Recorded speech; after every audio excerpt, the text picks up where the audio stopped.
La gigantografia di Giulia Cecchettin verrà spostata domani mattina da Vigo Novo alla Basilica di Santa Giustina, dove alle 11 si svolgeranno i funerali della 22enne studentessa uccisa da Filippo Turetta. 2 maxi schermi già posizionati per consentire di partecipare alle esequie alle migliaia di persone attese a Padova per l'ultimo saluto. Oltre 10.000 persone sono previste per abbracciare la famiglia Cecchettin. All'interno della Basilica di Santa Giustina potranno però entrare solo 1.150 persone, autorità e chi è stato scelto dai familiari di Giulia.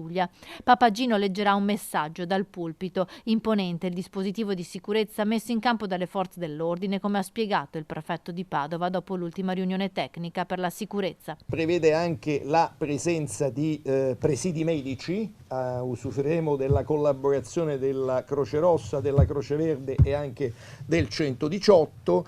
Avremmo, come dire, un impegno di circa 400 uomini, più anche tra le forze dell'ordine e le forze di polizia locale, più anche ovviamente avremo dei volontari della protezione civile. Prato della Valle, così come l'area antistante la Basilica di Santa Giustina, saranno blindati. Il comune ha emesso un'ordinanza per tutta la durata delle esequie a partire dalle 9 fino alle 13, chiusure al traffico e modifiche alla viabilità che riguardano anche la ZTL. Tra le autorità presenti, oltre al governatore del Veneto Luca Zaia, ci sarà una delegazione di sindaci veneti capitanata dal presidente di ANCI Mario Conte. Dopo la cerimonia solenne, che sarà celebrata dal vescovo di Padova, Monsignor Claudio Cipolla, il feretro di Giulia sarà scortato a Saonara per un momento di preghiera privato. Poi la salma della giovane riposerà vicino alla mamma. È un momento sicuramente che per noi è un momento di saluto a Giulia.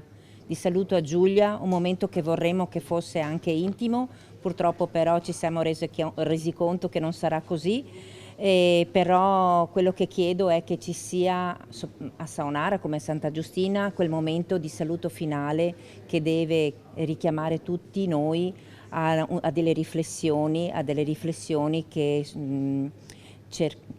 del messaggio che ci ha dato Giulia, che è quello dell'amore, perché Giulia il suo sacrificio l'ha pagato per amore, per amicizia nei confronti di un suo collega coetaneo. Nel carcere di Verona, Filippo Turetta, che ieri ha incontrato i suoi genitori e gode dei diritti riconosciuti a tutti i reclusi, quindi potrà guardare anche la televisione e, se lo vorrà, potrà assistere alle dirette televisive che trasmetteranno i funerali di Giulia a Padova.